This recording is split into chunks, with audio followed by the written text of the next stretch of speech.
Ladies and gentlemen of Knucklehead Nation, welcome to episode 48 of the Fighters Rep podcast. I'm your host, the Fighters Rep Fez. Right now, nobody knows where McCurry is. Last I heard, he lost his phone lobster fishing in the Keys. But even better than him, we are joined this evening by the head honcho, the man, the founder of Vital Force MMA and Muay Thai, a team that's making a massive splash in the striking game for sure. Lee, I can't tell you much about the MMA thing. I don't do that, but a massive splash in the striking game. A guy who I've enjoyed working with for years now, Coach McCurry, a.k.a. Lee McCurry. Coach Lee, how are you doing, brother? Hey, I'm doing great. It's really awesome to be on with you again, man. I love your podcast, George. I really do. My team all watches it too, so Thank you, man. I really appreciate you guys. And I haven't had you on here in a while. I wanted to bring you on because I think it's important to highlight the gyms that are competing too, right? Sometimes we get caught up in the fighters. Of course, that's the entertainment, right? But there's no fighters without a great gym. That's absolutely right. Yeah. It takes a lot of work too. For sure. And the last time I had you on here was a while back. And man, Lee, you've just grown, man. You've just grown. The Vital Force name is spread even more. You've got more champions, least Fighters Rep champions at the very least, since the last time we spoke. But, before we get started, tell me a little bit about the growth of Vital Force, because it's been a while since we've spoken to you on this channel. So when I think I was last on, I just opened my Corona location. It was brand new. I think we just opened the doors maybe a month into that. And our Chino location was still a shared location with Sector Jiu-Jitsu, who I've come up with, pretty much since I've been here in California. Mm-hmm. And that's, it's kind of where I started here in California. So about now 2 months ago, we launched a new gym in Chino. It's just shy of 8,000 square feet. It's a, we've got a 22-foot ring in and, bag rigs and et cetera. It's, blown up since we opened up. And, we're really just getting rolling. I'm not even done there yet. We just got the basics, the ground of it laid down. Wow. We have a strength and conditioning program that's come in. We have a physical therapist in house, and we're growing and growing and growing as we go. So you're doing something. What you're saying is you're doing something right out there. I think so. It seems that way so far. Coach Lee, so it's 3 gyms now?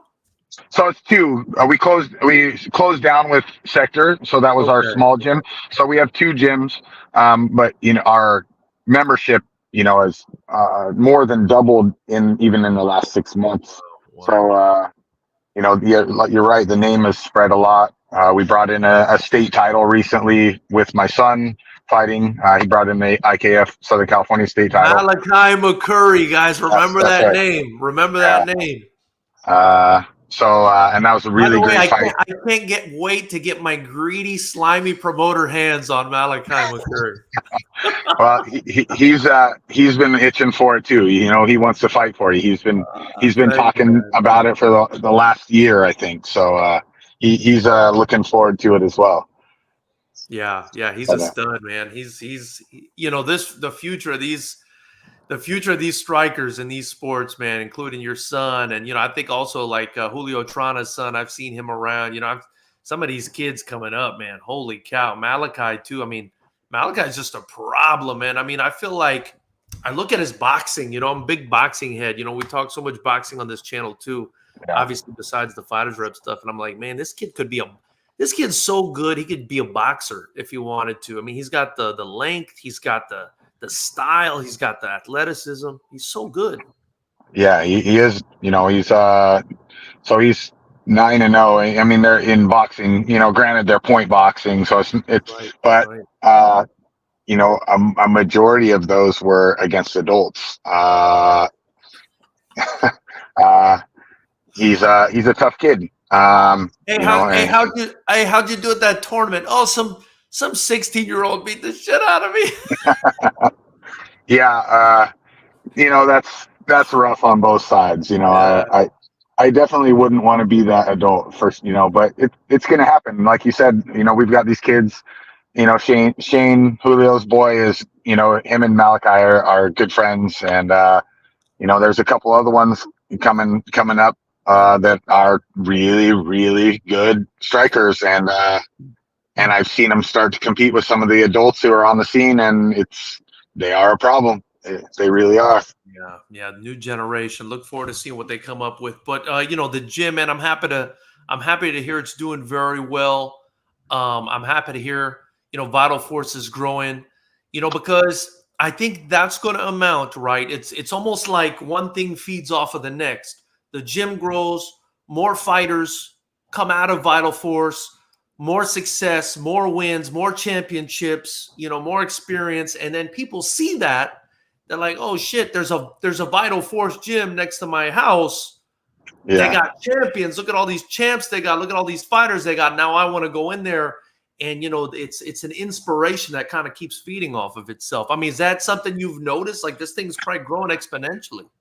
Yeah, I mean, that it definitely helps. People want to train with winners. They do. I could say it a lot of other ways, but I mean, that's what it is. People want to train with winners. They do. So yeah. And obviously we're bringing you on here because you've got two guys competing at FightersRep on September 7th, FightersRep 25 at the beautiful Commerce Casino. Get your tickets at FightersRep.com. Support the team, support the entire promotion, support kickboxing. You've got Jorge Aquino and you've got Christian Zoller. And these are two guys that have fought for us before. They've had a lot of success at FightersRep. These are two of the best guys at what they do in their divisions, and you also got Connie competing on the card, our first ever female champion.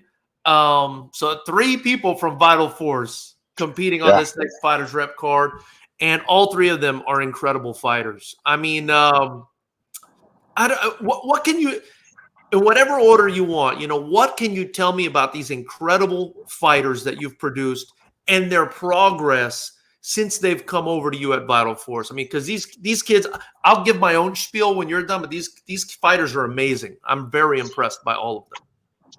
Yeah, I mean, we'll start with George.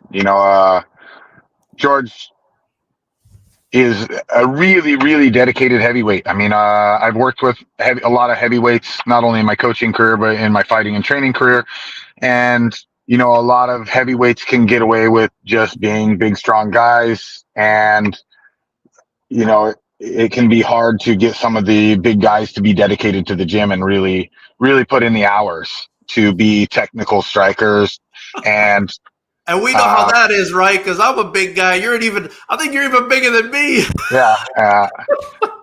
And getting big guys to show up and put out the work in strength and conditioning classes and do all that's not always an easy task,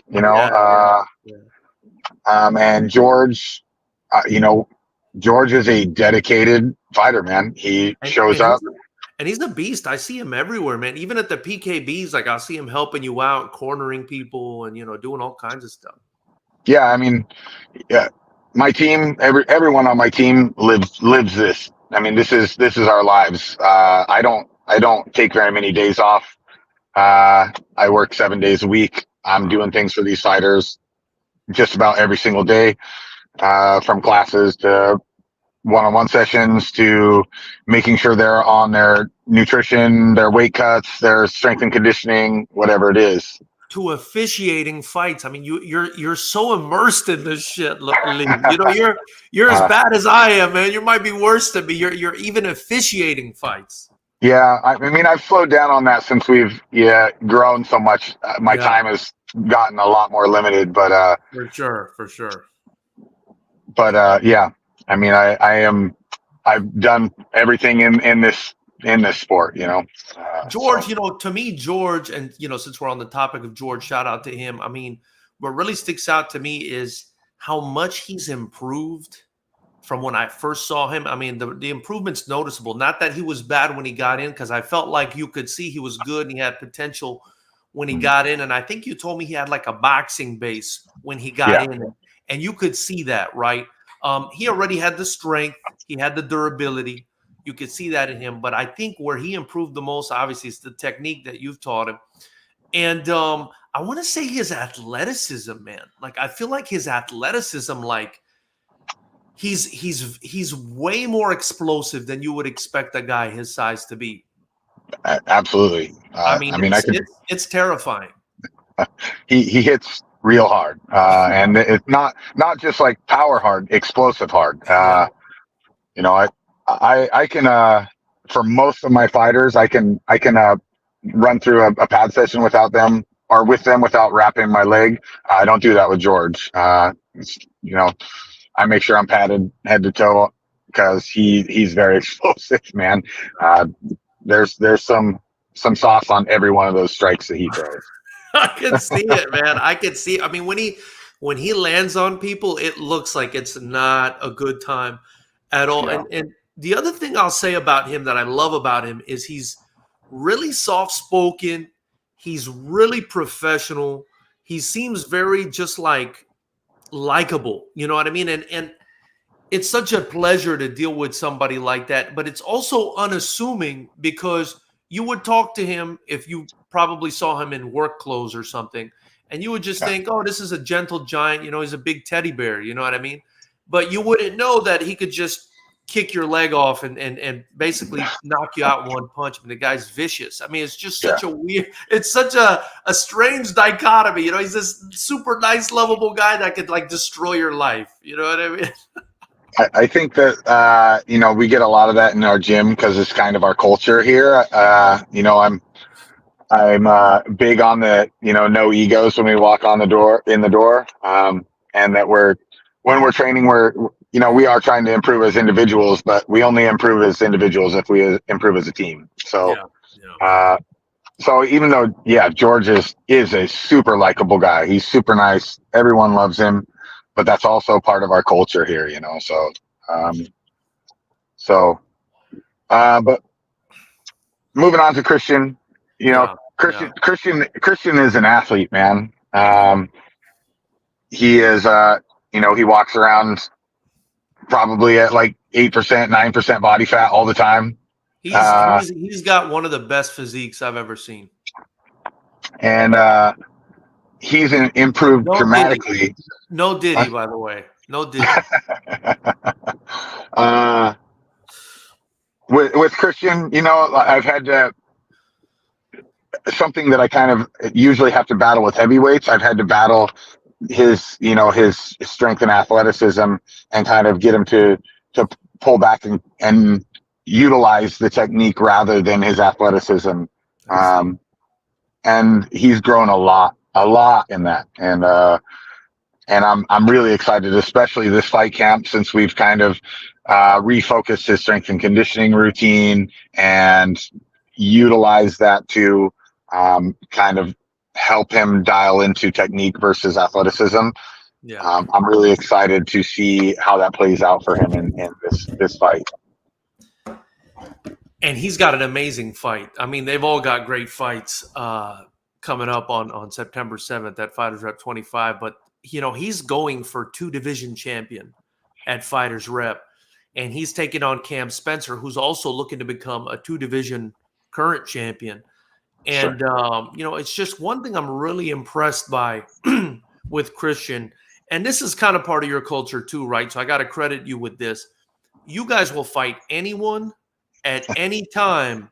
And, you know, it's always fireworks. It's always fun. I mean, watching a Vital Force fighter compete for me is like I need a glass of whiskey because I don't know what's going to happen. Somebody might get knocked out usually. And it's just always explosive. I mean, I still think when Zoller captured the middleweight title, when he knocked out David Rivera, was one of the best. That might have been the best thing I've ever seen, like as far as action goes at a Fighters Rep. I've never seen anything like that still. And stuff like that happens a lot at Fighters Rep, where like a guy might be down and they'll come back, but it was just so dramatic. And the way he did it with one punch, did Zoller, it was just incredible, man. I still think about that fight sometimes, you know? Yeah.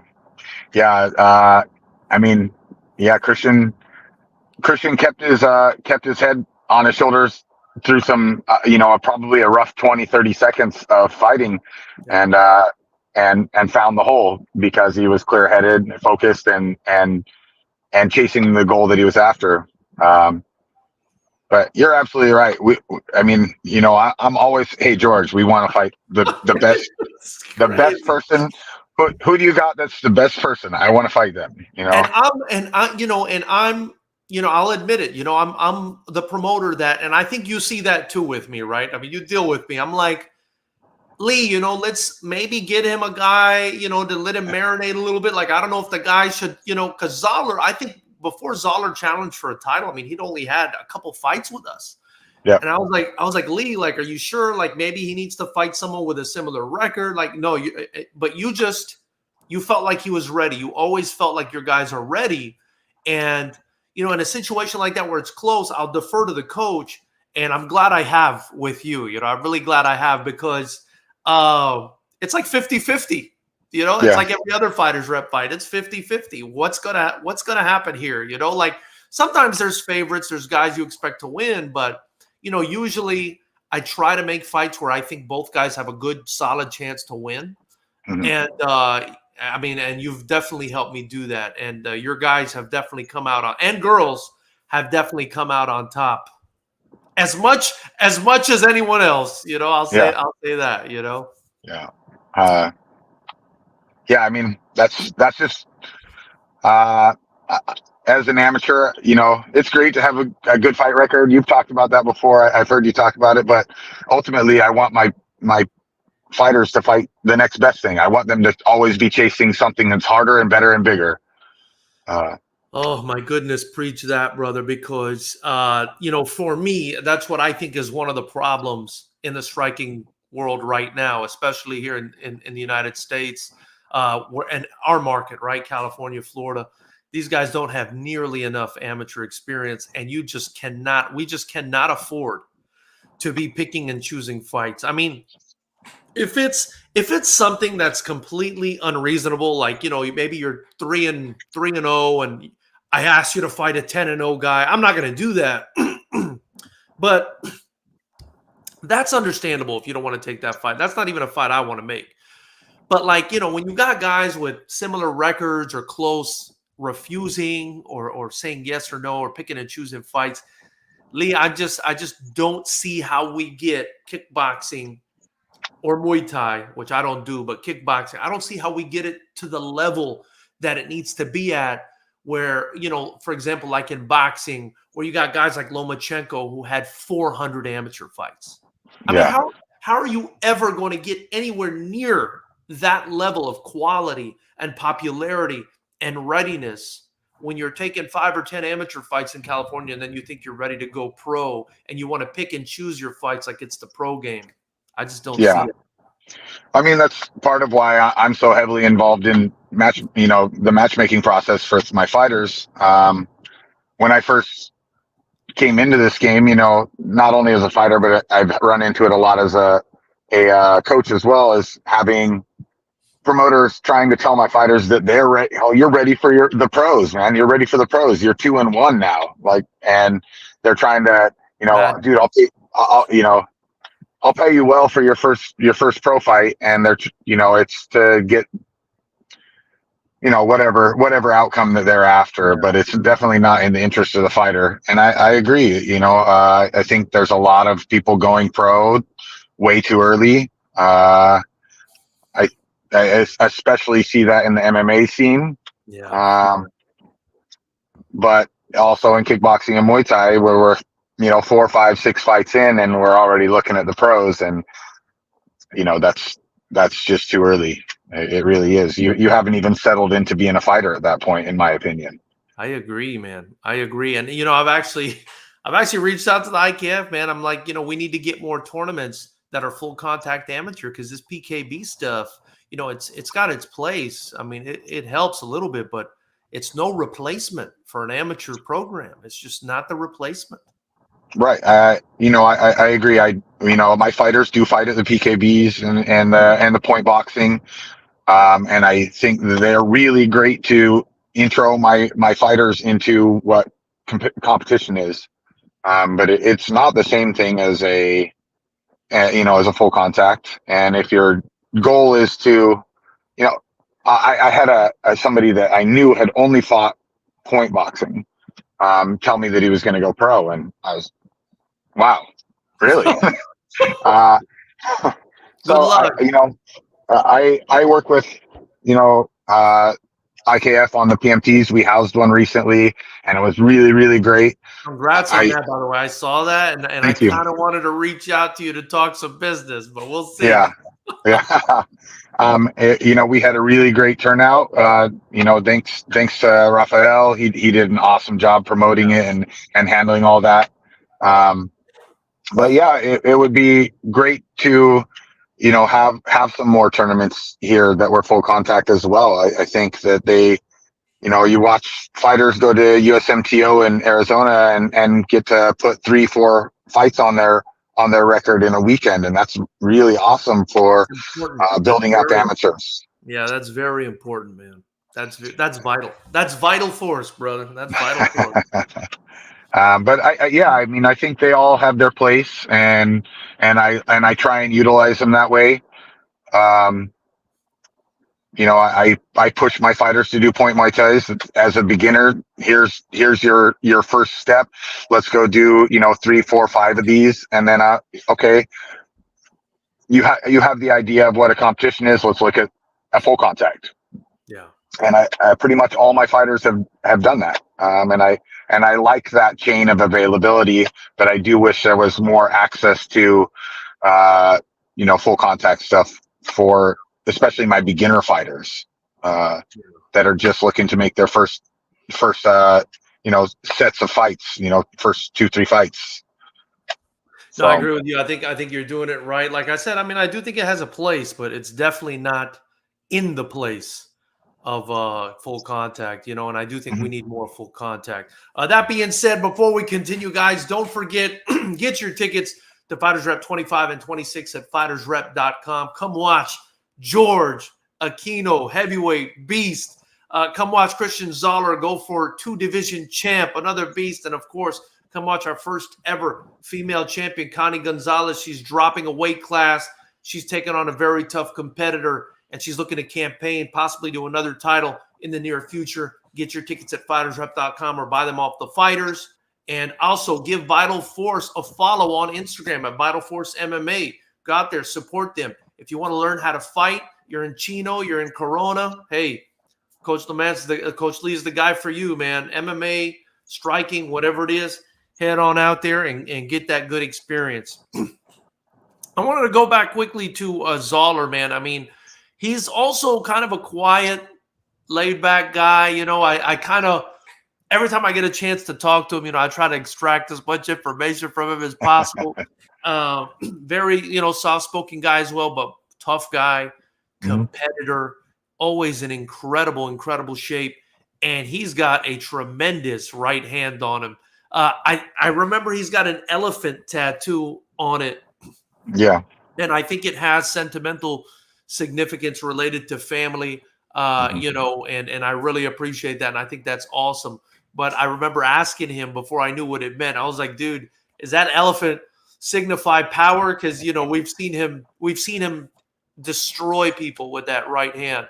What else can you tell me about Zoller, man? He's an interesting guy.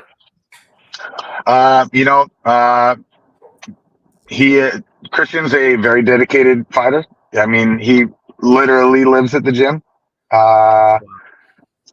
He, is coaching, he's doing private lessons, and he fits his training, strength and conditioning, et cetera, all into every single day. He's come a long way, as a fighter. He came to me not really ever having competed or even played sports.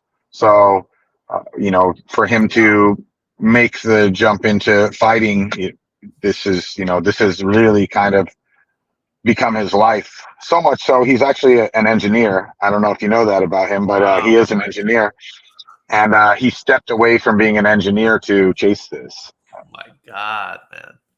Oh my God. So, this is the I think in his first win, maybe he was interviewed and he said something about he took some magic mushrooms and he had a premonition that he should fight, and it led him to me and this path where he's on right now. So, Yeah. so this is this is what he does. Well, thank goodness for mushrooms, man, because I think what was ever in there was right, man. I'm really excited to have him back. He's really, I can't think of a fight that he's been in, either him or George, to be honest, that hasn't been memorable. Every single one of their fights, I'm telling you, Lee, I'm telling you guys of Knucklehead Nation, fight fans, if you're out there, you do not want to miss a fight when a Vital Forces fighter is on there. It is always drama, Lee. It's always someone's getting hurt, someone's getting knocked out. If it's not, then it's a complete war. If somebody's not getting knocked out and brutally hurt, it's a war. I think of Connie's war with Nancy. I thought her fight with Sasha was a war. I thought that was a close fight. I think about Zoller, of course, his two fights with David Rivera. I thought those were incredible. I also think about his fight with Quincy Holland, which I thought was a really, really entertaining fight.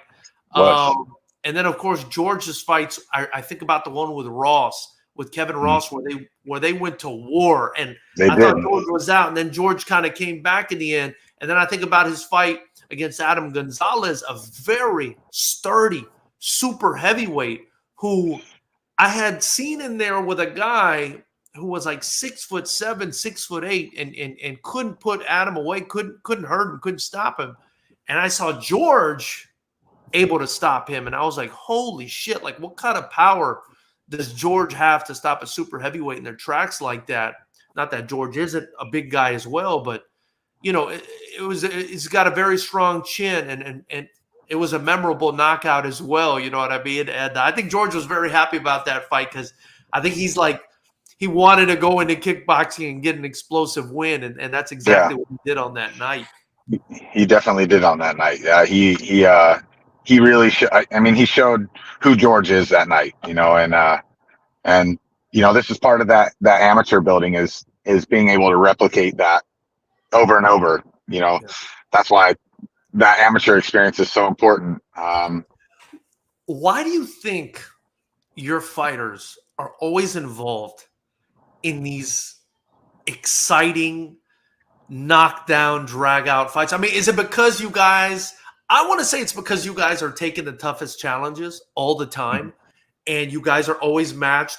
And I got to give a little bit credit to Hung and myself on that, because you guys are always, matched pretty evenly. And I think that brings out the best and the most drama in the fighters. But it does seem like your guys are very, very entertaining, your guys and girls. They're very entertaining. You guys fight to be entertaining. Is that like an aspect of it? Because it's always drama, Lee. It's always drama.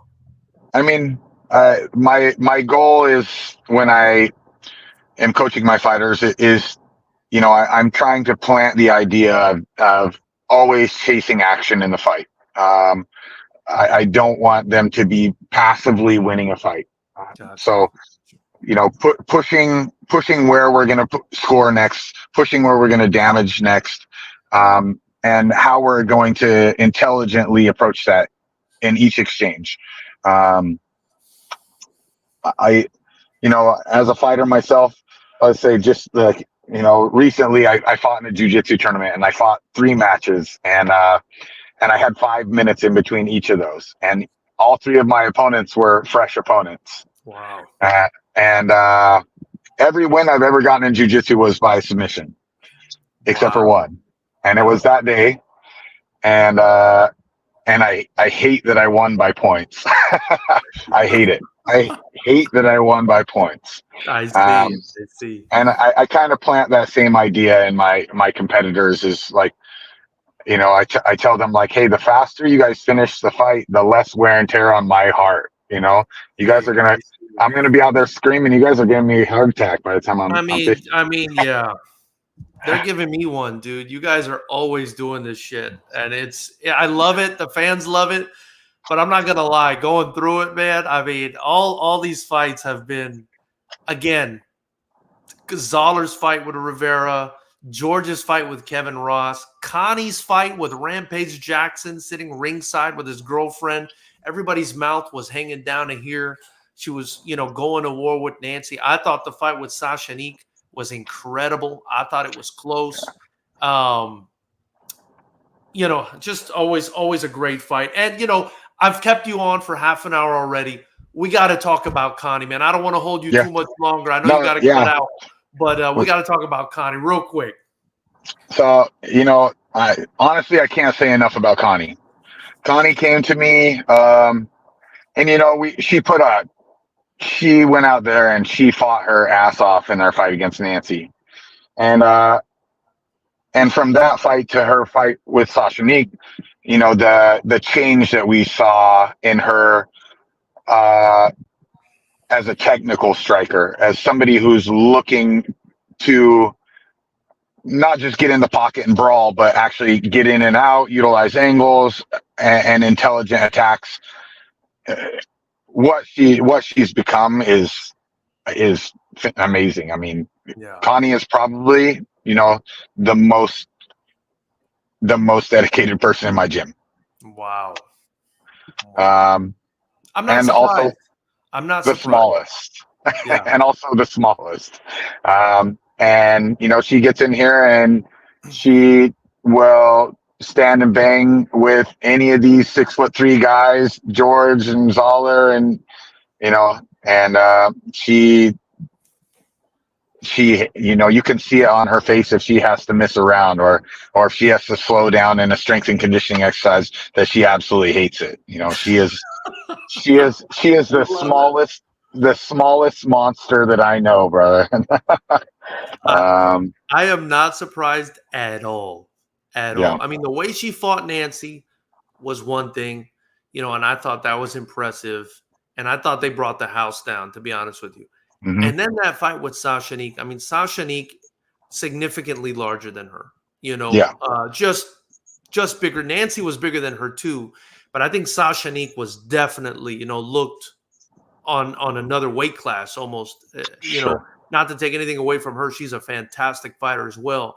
But, absolutely. But Connie is small.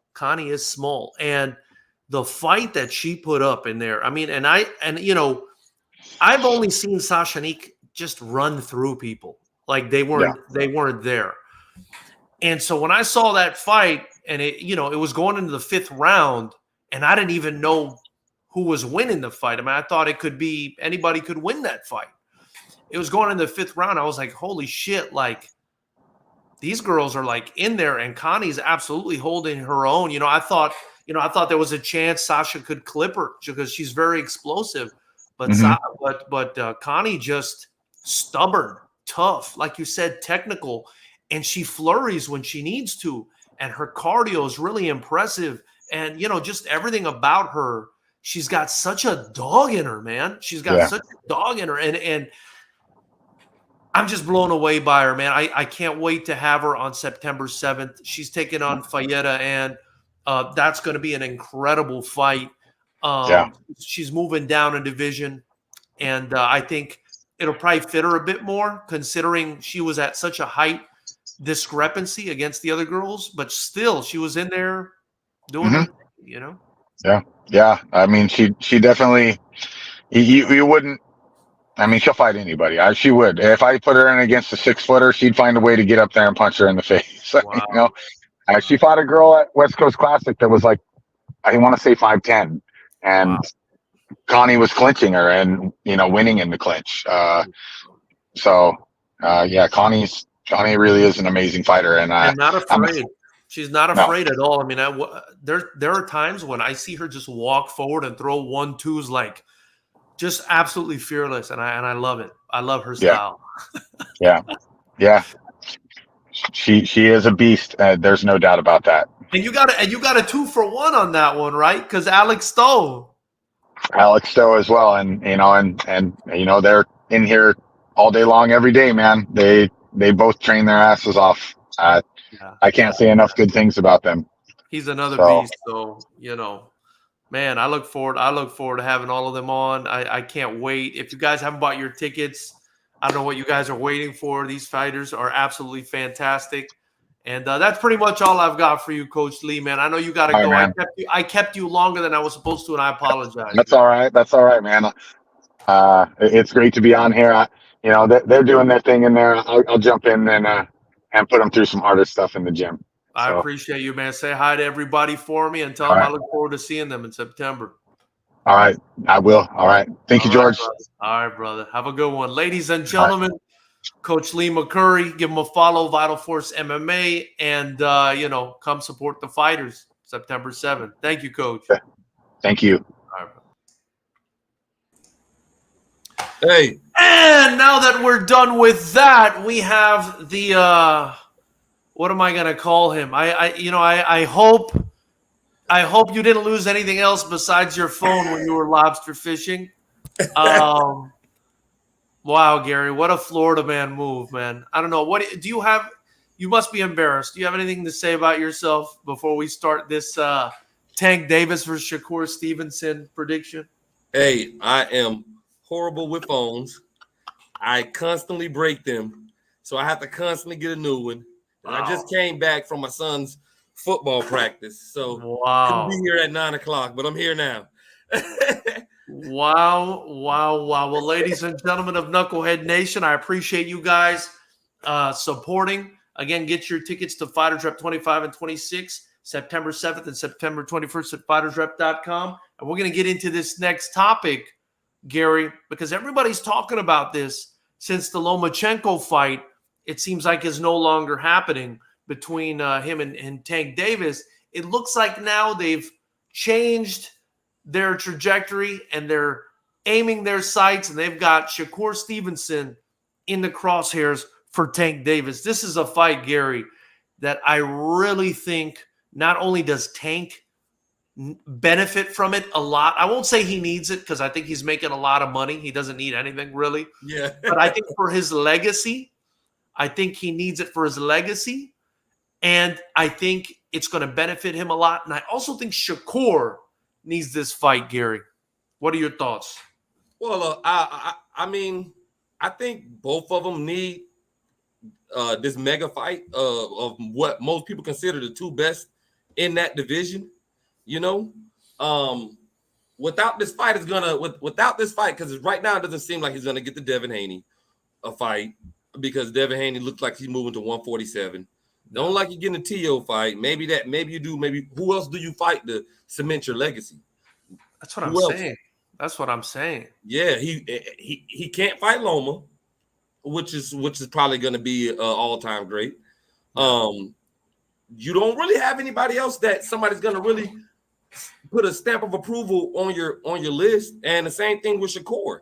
Up until this point, yeah, he's been beating guys, he's been dominant, but who can we really look back and say, man, he got that guy. He got that guy. He beat him. Yeah. Now Shakur's probably going to move up to 140, but he's still always going to be chasing those guys because those guys are going to keep moving up. But Shakur's frame, he can put on some weight. He can get up to 140, maybe 147, and stop there.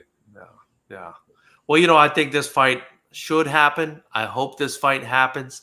If anybody can make it happen, if you ask me, Gary, it's Riyadh season, baby. If anyone can make it happen, Turkey and Sheikh can make it happen out in Saudi. But who knows? Maybe they can just get together and make it happen, because I think this would be a very important and very big fight for boxing. Now, the juicy question, Gary, who wins if this fight happens, Gary? Who wins? Well, I always said I'm riding with Shakur. Yeah. Not because I don't like Tank or anything. I think Tank is an amazing fighter. I think both of these guys are very great fighters.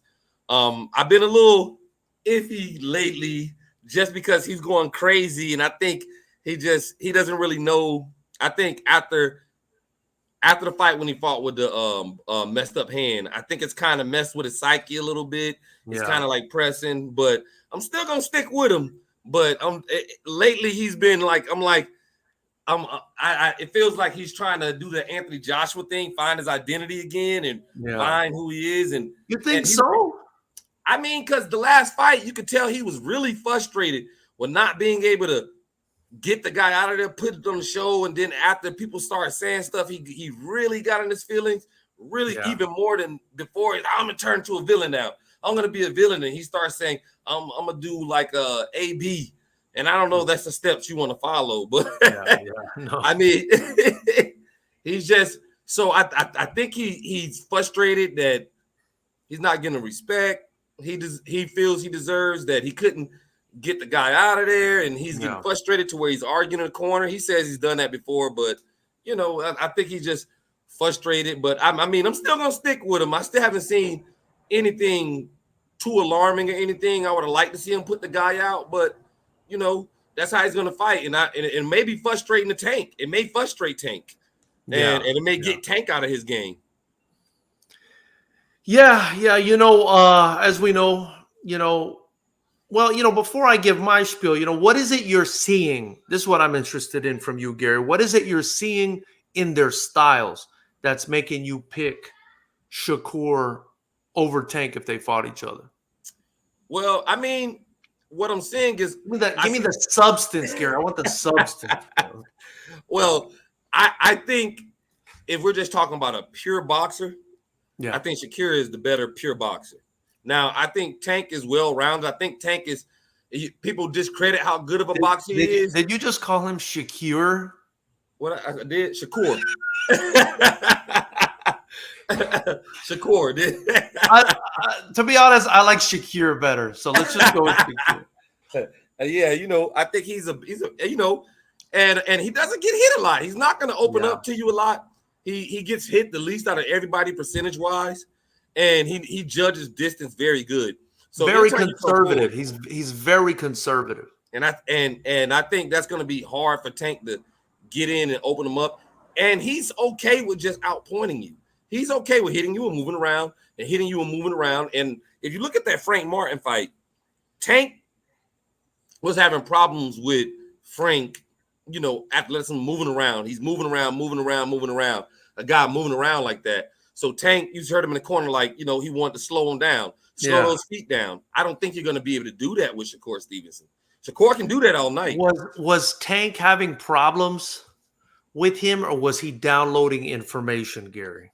Well, when I say problems, when I'm saying problems, I'm not saying Frank Martin was, something that he couldn't figure out. It was that for him to land the big shot, he knew as long as Frank could move his feet and move around the ring, he wasn't going to get the shot that he was looking for.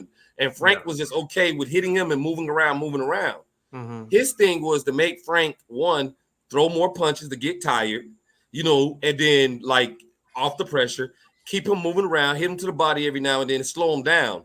And as you see, Frank said, I started realizing, hey, he's trying to tire me out. That was the game plan. Let's tire him out, slow him down, slow his feet down. Once I slow his feet down, I can start getting to him. And so you've seen as the rounds went on later, Tank started to slow and he started to land with more frequency. And then to the point where Frank just sat in the corner and he just sat there and took it. Shakur's not going to do that.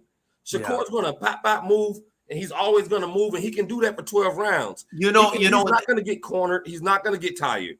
I agree with you in that. Frank drove me crazy with his defense, bro, when Tank started catching up to him. He was literally almost closing his eyes. Yeah.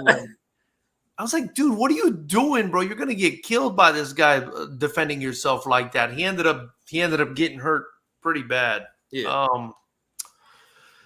So, I mean, You're not going to walk down Shakur, in my opinion. You're not going to walk down Shakur. Right, but my question is, though, my question is, before we get to that, like, did you think Davis was having trouble, or did you think he was just downloading, or was Frank just running away from him? I mean, because we had the same situation with Boots and Karin, remember? Just like running around, Well, I think the difference between Boots and Karin and Tank and Frank was actually, for some people, winning some of those rounds. Karin lost every round. You can't say for some people. I mean, he definitely. You don't think he won the first 3 rounds? He won the first. Round. Yeah, that's what I'm saying. I said for some people. Some people, I seen some people thinking like he only won 1 round, which I thought was crazy. Yeah. But I'm just saying, I thought he won 4. I see some people say 3, but he won rounds. Karin was ineffective because he was losing the rounds. So he was losing the round. I don't. But my point is. Go ahead. But my point is, he was They were both running like a lot. They were moving around. They were both moving. They were both moving a lot. But I don't think it was a problem for Tank, because I think that was his plan, and they even talked about it, to tire him down, to wear him down, to slow him down. And you even heard Tank in the early round say, "We got to break him down, like break him down to slow him down. Once I break him down and I get him to where he stops moving around, then I can beat him and put that mental pressure on him and make him punch more." Because even Shakur was like, that's something I do to people who I spar with. I just walk him down, let him tire himself out. It's Shakur, Gary. Get it right or pay the price. Shakur. It's Shakur, damn it. Get it right, Gary. Okay, whatever. I just like your pronunciation better than mine, bro. So whatever. He just waited on him to expend the energy. See, the difference with Shakur and Frank Martin, Shakur doesn't always have to run around to like, he can stand in front of you and defend himself also, but he does that in spurts, and then he also does the movement in spurts. Is he gonna want to do that though with Tank Davis, bro? But see, this, when you're a high level boxer, like, and he's not any old Tank Davis. He's Gervonta Tank Davis. And my whole thing to you is, when you're a high-level boxer, like Shakur is, you know how to stand in the pocket, because people act like he never stands in the pocket. He stands in the pocket sometimes. Problem is even though he's in the pocket, he's not really throwing all the time like he did this last fight. He was there, and even he was like, even when he was talking to Bud, you hear him saying, "Well, I was walking down, I was there," and Bud was like, "Yeah, you were standing with them, but you weren't letting your hands go, though. You were getting up on them, and you were standing there, but you were just being ultra defensive, ultra conservative, and you weren't letting your hands go." So he'll stand there. He's still not going to throw a bunch of shots. It's just not him, because he feels like the more shots I throw, the more I'm opening up, and the more dangerous a fighter is with their power, the more he's not going to open up as much. The more he's going to, you're going to have to try to find a way to force him, Tank, to open up more so you can land your shots. Same thing. You think Shakur's going to fight him off the back foot mostly? Mostly, yeah. I think he'll stand in the pocket with him some, but he's not going to stand in there that much. And like, it's kind of like going back to the Boots Avanesian fight, right?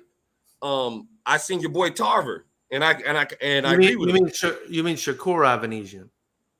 No, I mean, hold on. I said no. No, you're right. Boots. Yeah, I might say it's Boots Avanesian. You know why? You know why you're screwing with me? Because they're both Armenian. Yeah, and I'm thinking Avanesian, and I'm thinking Harut Union. Yeah, and they both have the YAN at the end, and Yeah. But anyway, when you look at when you go ahead and you look at that fight, your boy Tarver, who you love, and I like Tarver too. I like his. I watch his podcast. Magic Man, baby. Yeah, it's pretty good. And the Magic Man. And like he was saying, sometimes a guy is, if you got to open a guy up. You know what I mean? But we got a little magic. We got a little magic too. I feel you. It's Magic City, baby. It's Magic City. But sometimes, hey, if you behave, I might make your phone, along with the lobster that took it, appear out of my face. If you behave.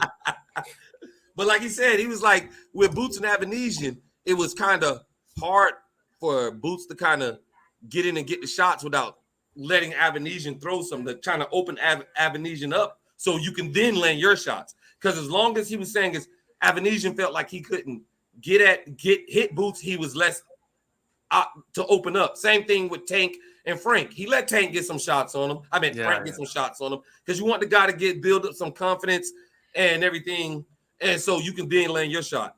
Do you remember? I think it was after round 3 or 4. Tank started telling his corner, it ain't got nothing on it. It ain't got nothing on it. Like he was talking about the punch power of Frank. He was saying like he doesn't have anything left anymore. Like he's not putting anything on these shots. So I think you're right. Like I think he was putting a lot of mental pressure on him, physical pressure as well, just walking him down, staying in front of him.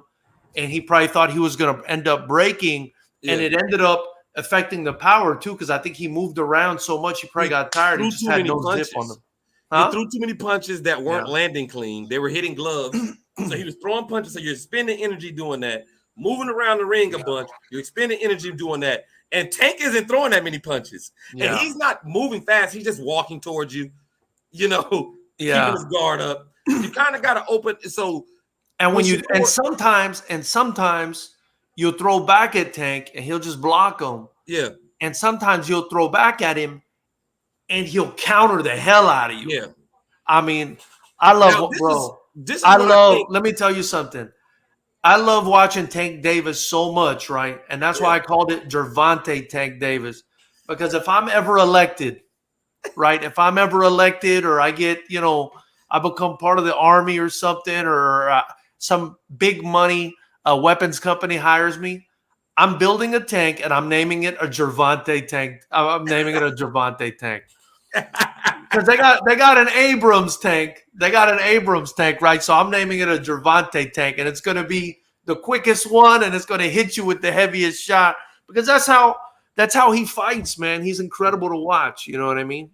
Yeah, I mean, the thing I think that people probably gonna. It's probably going to be a boring fighter you just read my mind. You just read my mind. Tank is you've been talking too damn much. Let me say one thing. Go ahead. Let me interrupt you real quick. Go ahead.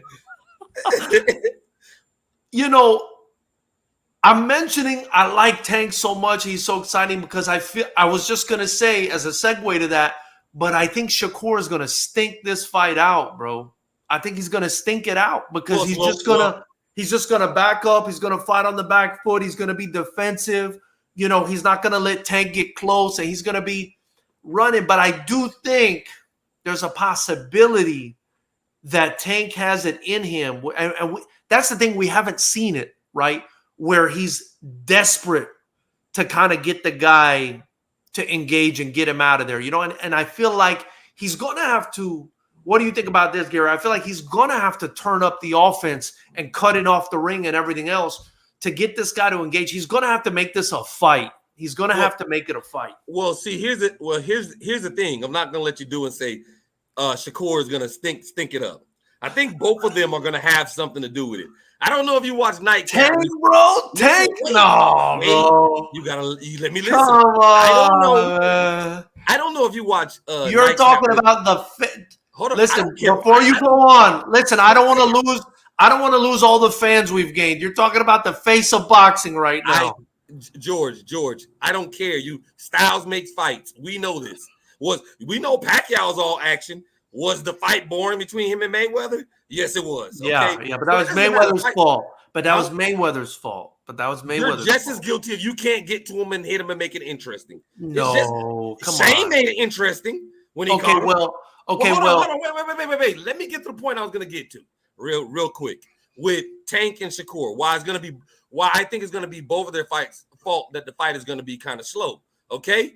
Here's the thing. Did you watch a Nightcap with Shannon Sharp and Ocho on Monday? Right. I missed it. Anyway, so Ocho was having an argument with his fiance. I don't know if she's married to her yet or whatever. His fiance. Ocho. And she came home from the club. And she had texted him earlier that she was finna give him some. He got in the bed. He was in the bed, heard her come in. He pretended to be asleep. So she came in and she went to sleep. So he got upset that she didn't engage. So this is the craziest analogy I've ever heard in my life. Wait.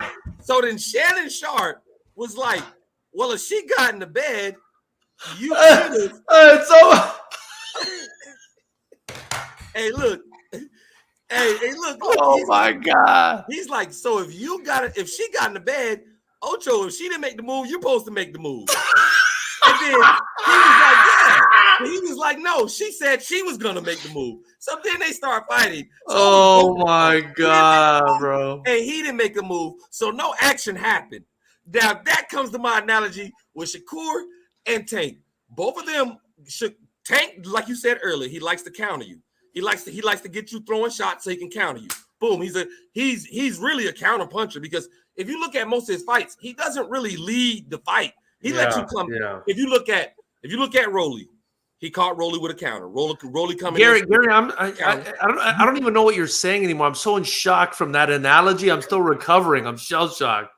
My whole point to you is, ladies and gentlemen, Gary ignorant behavior. Don't ever ask me why he's on this podcast, okay? And why we're friends. This guy's a fucking maniac. Hey, continue. I'm sure they understand what I'm saying, because Ocho and his women were both equally responsible for no action happening that night. That analogy, bro. How are we gonna top that? Hey, you're gonna have to top that one on the next podcast. If you, all I'm saying is, if Tank is a counterpuncher, so is Shakur. Tank is not known for a large volume of punches, and neither is Shakur. Neither one of them. Both of them want to get you to engage so they can clean you. And so far, Tank has fought people that's willing to. Ryan coming in, gun ho with no patience, get clocked, drop. Yeah. He gets countered. If you look at Rolly, he gets countered. Pitbull is coming forward, bringing the offense, not Tank. Tank had to counter him. And if you look at and even with Frank, he was walking towards Frank, but he wasn't throwing a lot of shots. He was trying to get Frank to open up. So as soon as you open up, boom. When he got Cruz, Cruz was jabbing. And what he did, the third time slipped it, uppercut, boom, lights out. He's a counterpuncher. So is Tank Ocho? Well, Tank. I got you. Tank is Ocho's fiance, right? Okay. Because he promised to come and fuck you up. He promised the action. The action. Now, Shakur is expecting Tank to bring the action. So then I can get involved, okay? Since we do it that way. You know what I'm saying? So Shakur is gonna be waiting on Tank to bring it. And if Tank comes in too drunk, and I'm not literally talking about drunk, but if Tank comes in and he rolls over too, ain't nothing gonna happen much that night. Oh my goodness. And you're gonna get, and then I don't know, you know the end of that story. Ocho left, he got mad and left and went to his grandma's house. Oh my goodness. So the fiance ended up winning. Neither they had no sex. She said it was his fault. He wanted son. He said, "But you promised me you were going to give me son." So you're predicting a draw in this fight? No, of course not a draw. But I told you I think Shakur will win, but I'm not putting it past Tank. Like I like this that's why you want to see this fight, is because they're the two best, and anything can happen. Like Tank can catch him at any round. Round Tank can catch you and get you in a whole lot of trouble. So it can be boring. Like what was that? The H2O fight. That was a boring fight until he got knocked out. I'm not gonna let you do that. That's not fair. What? It was boring. No, I'm not gonna. You're not gonna do that. Boring. Listen, just because. Was boring. Listen, just because. Wait a minute, lobster guy without a license. Just because you had a great analogy doesn't mean you can get reckless and do whatever you want. I'm gonna get reckless. That fight was boring. H2O was dominating that fight and putting on a show. He was putting on a show, bro. I don't know about the show, but he was dominating. Yeah, he was putting on a show, and he was. And I love that you bring that up, right? I love that you bring that up because people keep pushing, and this is what I wanted to ask you about that fight too. Mm-hmm. Everybody keeps pushing Shakur to go forward. I don't care. That's his name from now on. I don't care what anyone says. Keep pushing him to go forward.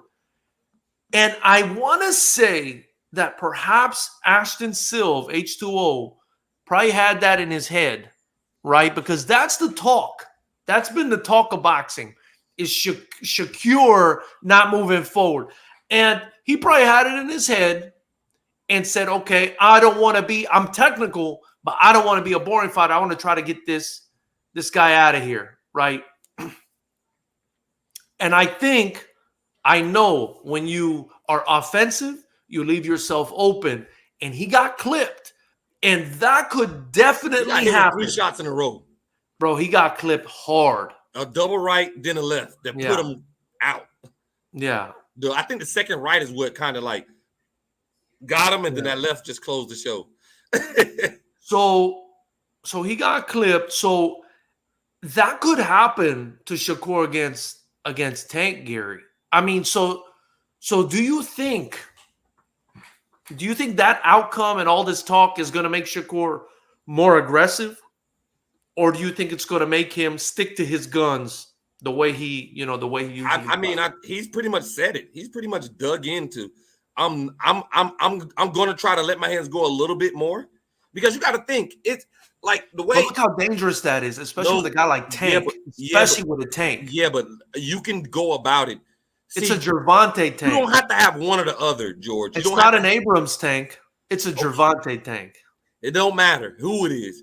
We seen Tyson get taken out, and when someone went and got aggressive with him, and well, that's what I'm saying. It's Tank, dude. Like if you open up with Tank, but shot, he needs one shot, bro. He needs one shot.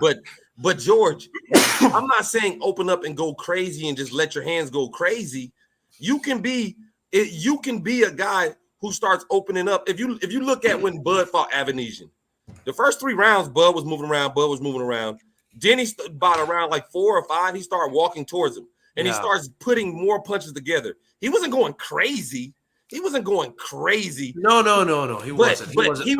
He was going. He started saying in his head, "Okay, let's start walking forward. Let's start picking this guy apart."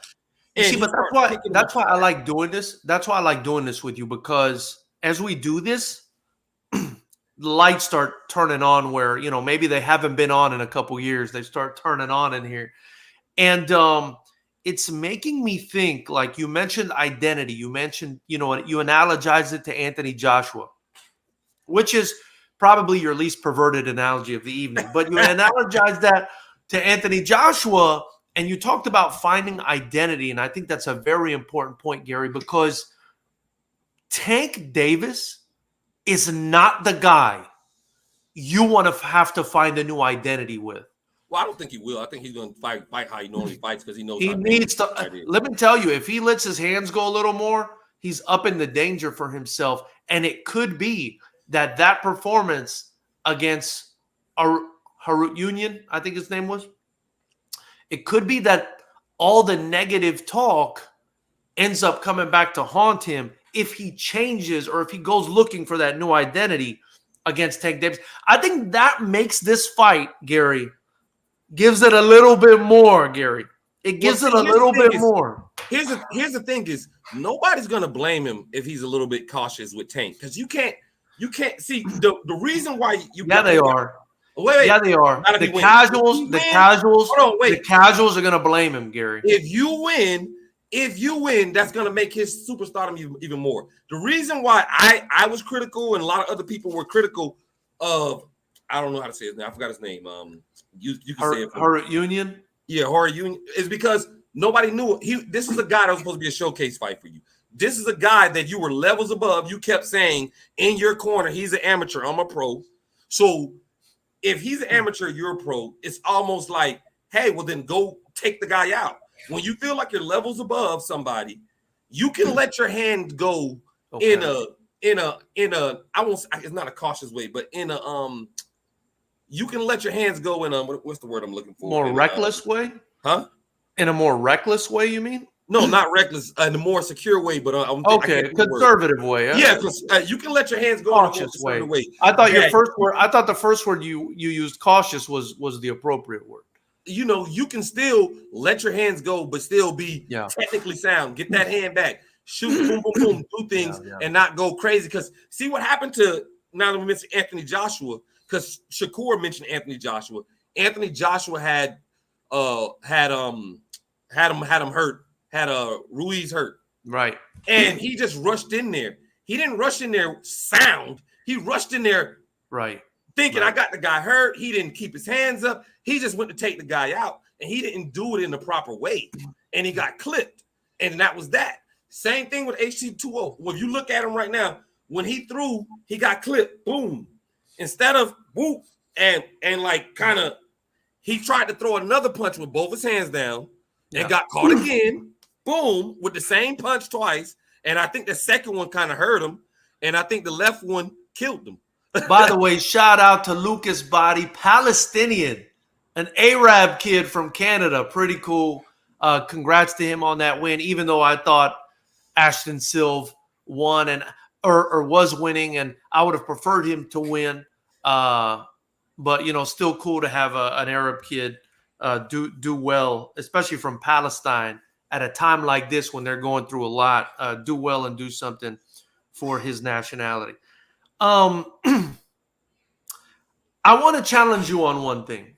Okay, go ahead. You said, and this is me playing devil's advocate, but I think this devil's advocate is this is a devil's advocate from Yale or Harvard. This is where this guy graduated from. Okay, you said that they wouldn't be mad at him if he's conservative against Gervonta Tank Davis. But let me show you and he wins, right? Wins. But let me show you the flip side of that. Let's say he goes in there, stinks it out, makes a boring ass fight against Gervonta Tank Davis, right?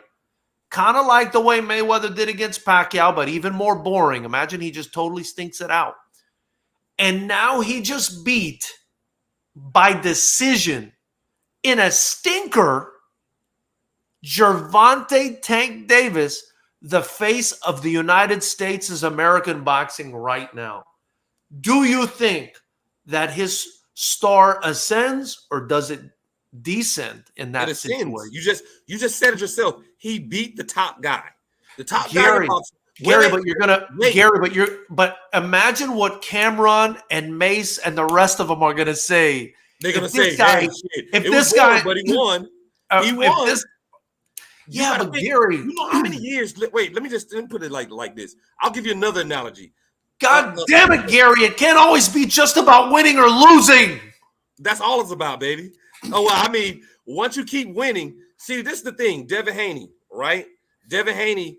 People said he doesn't knock people out. He got pillow fist too. They said he's boring. But as long as Devin Haney was winning, he was still good. Now that's the part of it you got to do. If you're gonna be boring or you're gonna be right. But Gary, wait. I was gonna get to my point. Get to my point. God, I've been waiting all night. We're just talking. Floyd Mayweather. I gotta school you right now. Floyd Mayweather fought De La Hoya. People said he ran. De La Hoya at that time was the face, right? De La Hoya made more money than Floyd, right? He was the face. He called the shots when he fought Floyd. Floyd beat him. Floyd ascended from that point on. And it was a boring fight for most people. They say, "Oh, Floyd ran." You get some of his fans saying, "Oh, he did." They thought De La Hoya won it.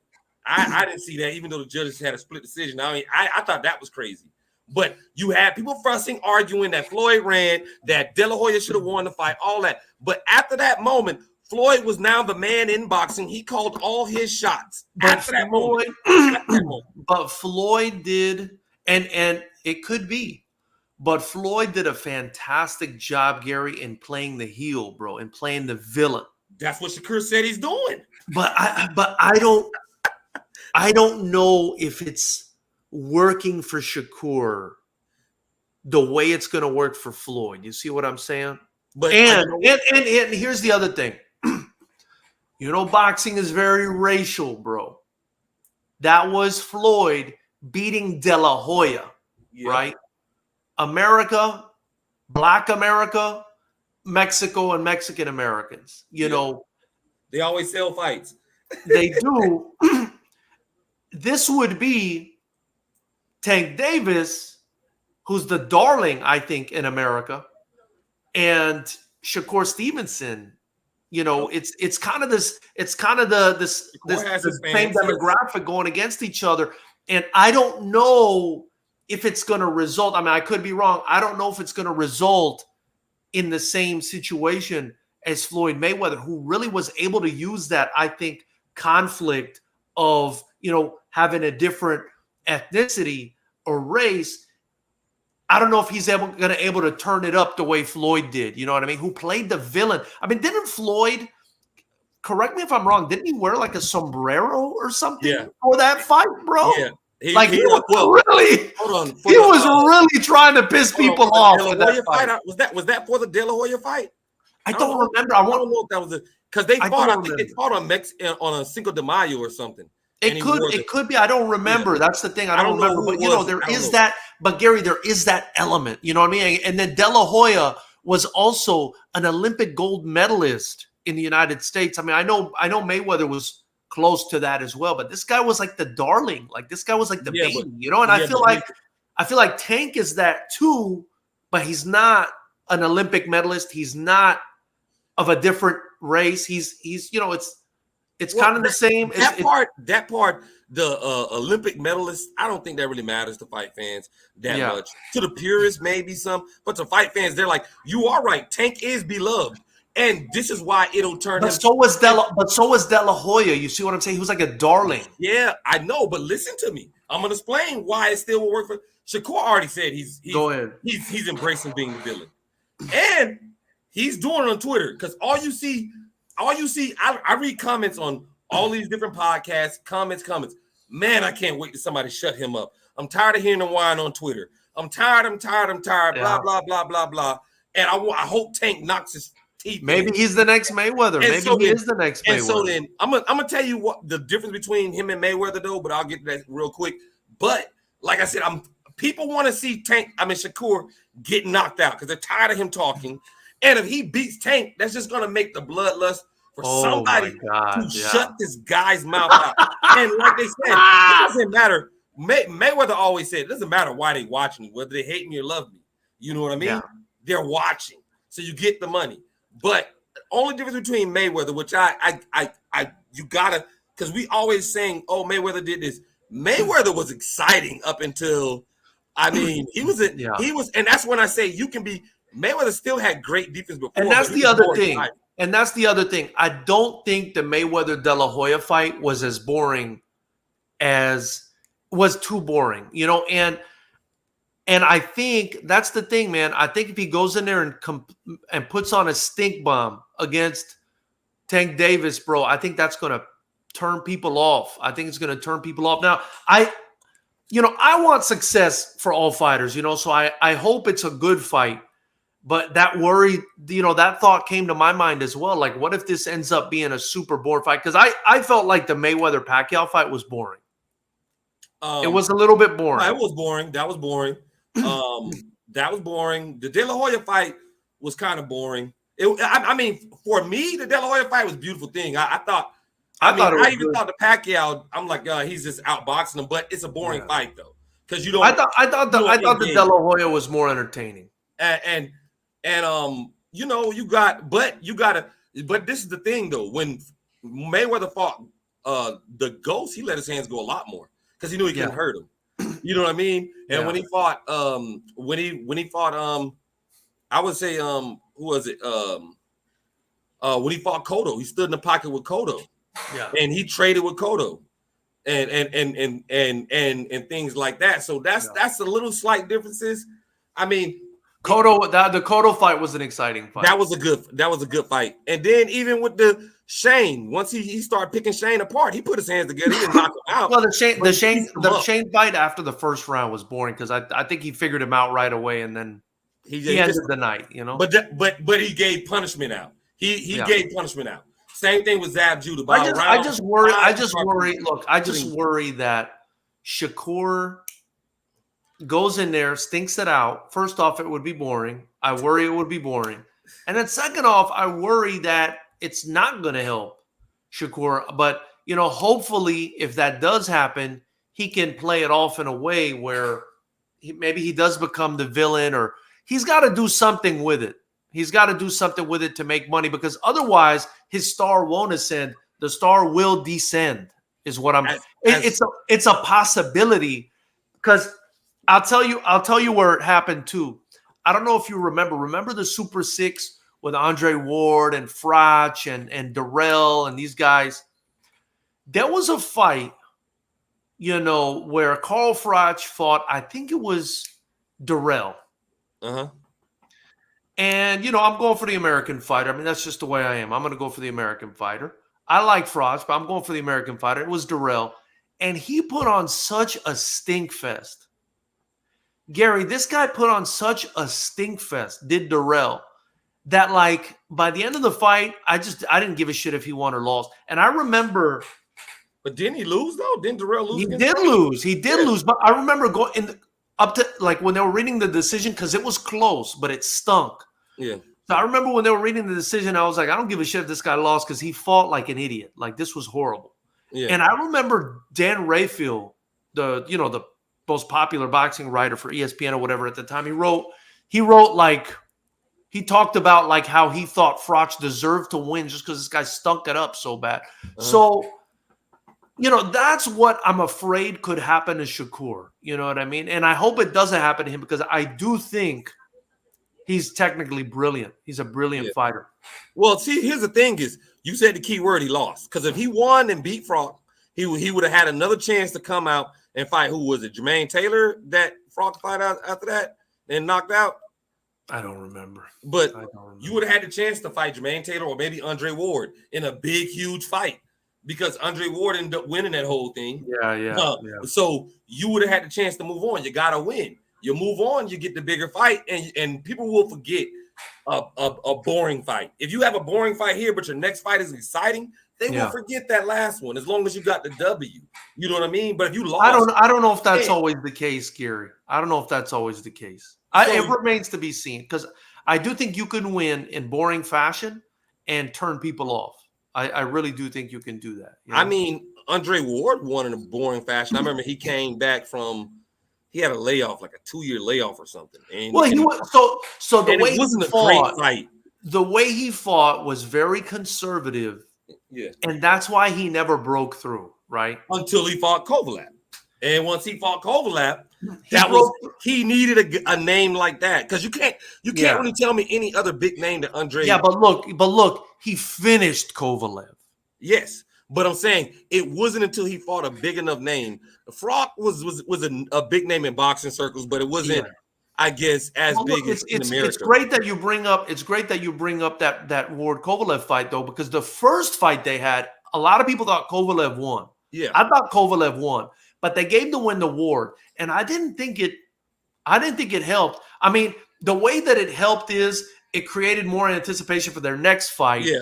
And when he knocked him out, that was amazing, right? And everybody was like, okay, Ward is the man. And that's when he's on the mat. But I just think his style never allowed him, and he wasn't playing a character like Mayweather, right? So his style never allowed him to really break through. So I guess my point is Shakur's style is not fan-friendly right now.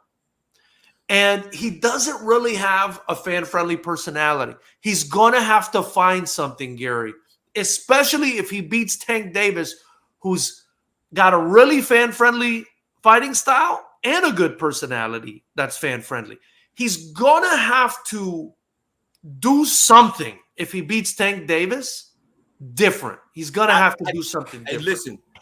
He can't just win. He can't just win in a stinker. But this is what I'm going to say is, I said this before about Shakur. I could be wrong. It comes to his matchmaking, the person that they match him up. This is what Mayweather was great at. Finding a fight that brought intrigue, somebody who you thought could get to him and knock him out, and then also somebody that, it will make him have a better fight. Because like with Shakur, all of his fights have not been horrible. He's had fights where he put the paws on people. Yeah. And then, where he beat him, he's not going to get a knockout like somebody just knocked out, but he'll TKO him, make him stop it, or he'll just really beat up a guy. I guess his girl's brother, I think he beat him up real. He was, I remember that. Yeah. I remember I forgot his name, but he beat him up really bad. And then, what was it? I forgot who else he fought. And he won a decision against him. I mean, I didn't think that was terribly. It doesn't matter if you win a decision if you. It was the other guy that he beat up pretty bad. The Army guy. I think he was the Army guy or something like that. I don't have my phone to look up. I forget his name. I'll look it up now. But you go ahead. But no, what I'm saying is because two fights his two fights before, he had a really good fight. 3 fights back. He had a really good fight. It was entertaining. Jamel Herring is the one I'm thinking of. Herring, he beat up. He beat up pretty good.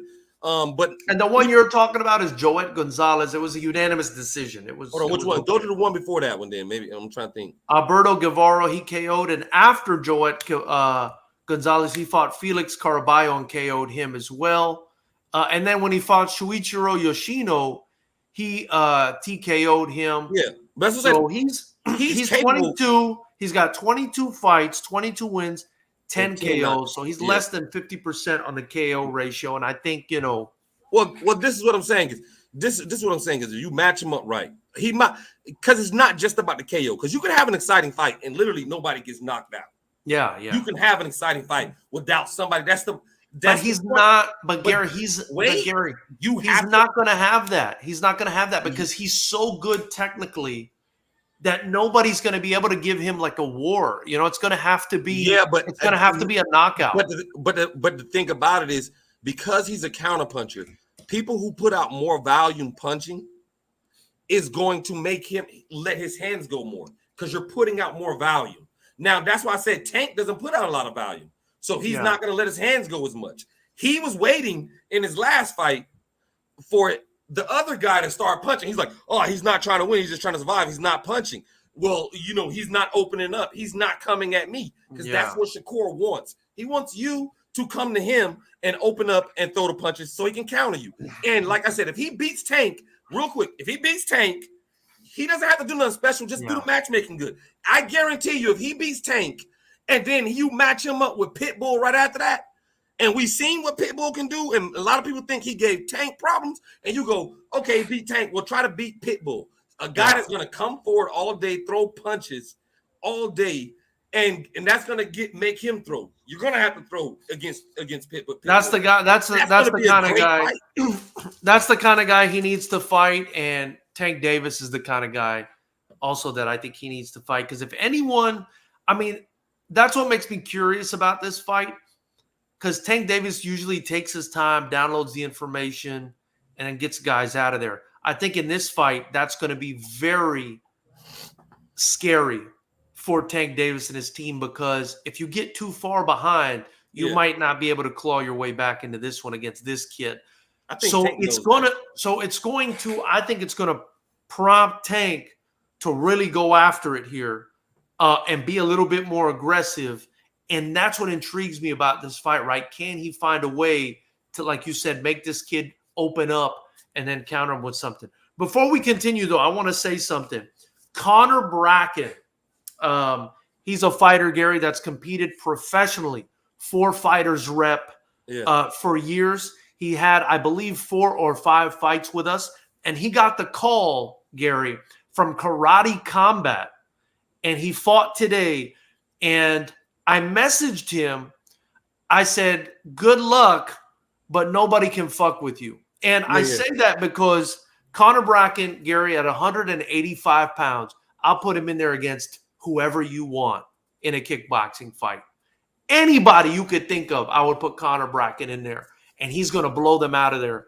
And he TKO'd the guy in the first round. So shout out to Connor Bracken representing for his team, for FightersRep as well. We love you, man. Getting a TKO in the first round at Karate Combat. And that's what we do, man, here at FightersRep. We build some of the most amazing fighters you're ever going to see. Get your tickets at FightersRep.com. Join the channel to help me and Gary continue to build the channel and these fighters.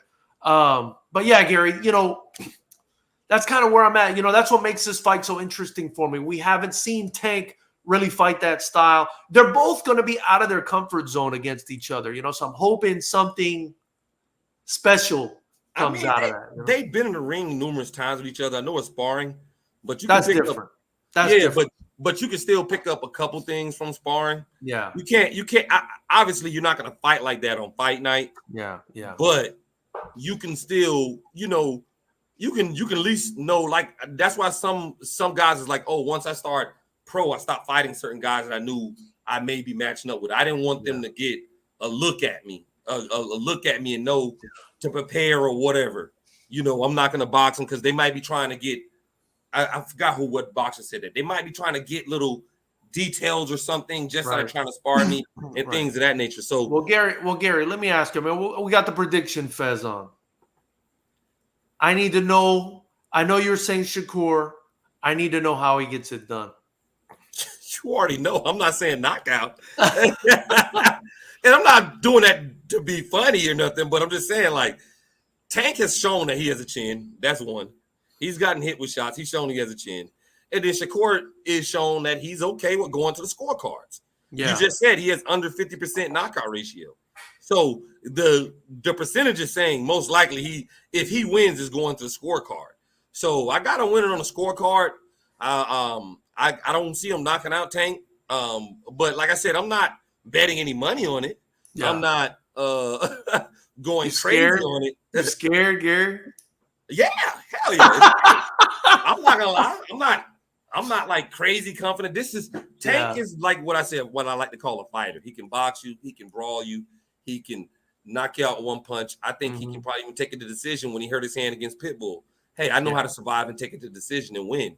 His IQ was off the charts. Yeah. And so with all that being said, you would say on paper, Tank wins because he can do everything. But I just feel like Shakur, his IQ is up there like that. He's unanimous split. I think it's probably gonna be a split decision. I think he'll get a split decision. I don't see him good in a unanimous against Tank, but I see split decision. Yeah. And if Tank does knock him out, it'll probably be in the later rounds. Yeah. But I doubt that happens either. Well, Gary, I'm not gonna lie. I've got it's strange that this is happening to me with the prediction Fez on. I'll say that. I'm having an ignorant behavior moment when we think back to the Errol Spence Terrence Crawford fight.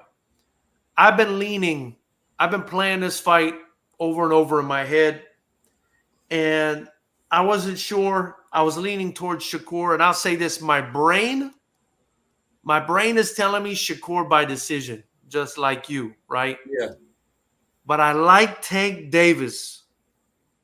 I'm such a fan of Tank Davis. I'm such a believer in Tank Davis's power and boxing skills and his pressure and his patience, right?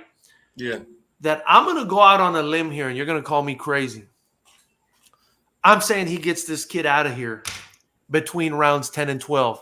Gets him out. That's my prediction. I don't think that's a crazy prediction. I don't think that's what's going to happen, but I don't think it's a crazy prediction. I think there's a higher percentage chance of what you're saying happening, right? Yeah. And if I had to bet the house on it, I might go with that instead. But I just got a feeling, man. I just got a feeling after watching that Frank Martin fight, those first 3 rounds, I was like, man, if Shakur's in there, he'd be winning these first 3 or 4 rounds too. But then this guy starts to come on, and this guy starts to figure you out, and this guy starts to throw. And if he lands one, Gary, he just needs one, man. And here's the thing.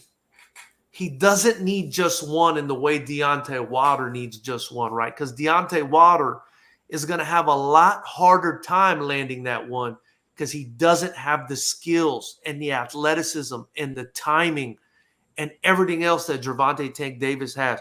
Gervonta Tank Davis, he's got the speed, he's got the technique. I think he's a great boxer after watching what I saw in that last Tank Davis fight. Better than I've ever seen him. And I just think for him to land that one shot, the percentage is a lot higher than it would be for a guy like Wilder to land that one shot. If that makes sense. Yeah, it makes sense. But I would say this. I don't think Gary, he just needs to land one. Wait. He needs to land one, bro. Wait. I don't think I know people keep saying Gervonta Tank Davis just needs one punch. And that was my point earlier. He doesn't need it. But if he gets it, he doesn't need it to win the fight. Maybe against a guy like but what they mean by that is he needs it to knock the guy out. Yeah. No, I get that. I'm just clarifying. Yeah. When we talking about Deontay Wilder and we're talking about Deontay needed. It was no other way he was beating you. It was no other way he was beating you. Tank doesn't need it. Right. But if he gets it, that's a good point. He only needs one. And it makes him more dangerous. It makes him more difficult and more dangerous. Because I do think, obviously it's boxing, man. If you have boxing skills, you understand the sport, you know how to time a guy, you know how to move the hand out the way and land the shot, be sneaky and, rip to the bottom. And we saw him rip Ryan to the body. We saw him rip him to the head. He can finish you so many different ways. He could walk you into a punch. He could blast your head off into the stands with an uppercut the way he did. It was a counter uppercut, too, the way he did against Santa Cruz. So I believe in the American darling, the face of American boxing, the face of the culture, the way the kids say, right? The face of the culture, bro. Tank Davis, bro. I believe in that guy.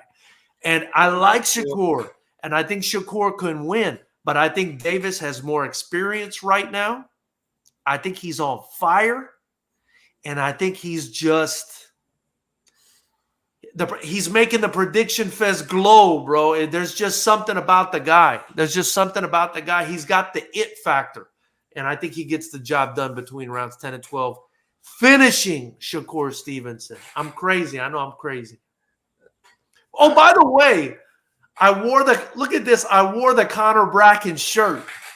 I just want everyone to see it. Reach out to Conor Bracken, who got the TKO today at Karate Combat. Buy a shirt off him. Support him, man. Support these fighters.